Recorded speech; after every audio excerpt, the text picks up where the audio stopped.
So I think because the story stretches back so far, you do have this phenomenon called shifting baseline that you kind of generation after generation forgets what was there before.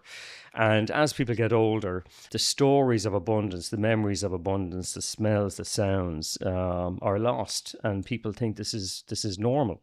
So this is what allows tourist agencies to sell the west of Ireland as wild and unspoiled, and nature in its purest form. These are phrases I still see on websites around some of Irish landscapes, where in fact they have suffered waves of degradation over the centuries that have kind of taken it from one step down to another.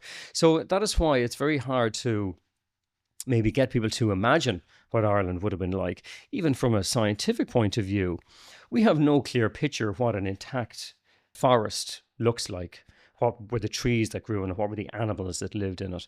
We have no idea whatsoever what a pristine sea looks like around Ireland, because everywhere has been fished and trawled and affected in some way. So even from a scientific point of view, we don't have a clear picture of what that looks like. But we do know, we have enough accounts to know that it was hyper abundant in terms of fish and birds and animals, and hyper diverse as well. So I think there was a story in that, and actually, I think people can connect with it at some level. People will of our generation. So I'm in my early 50s.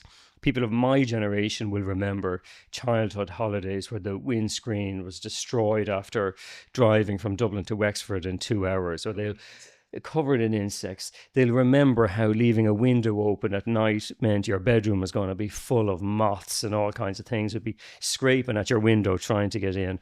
Fishermen will tell you how, easy it was to catch a salmon back in the 70s. So there are people who remember the latest wave of crash in our biodiversity. And so I think that message is getting through is the good news.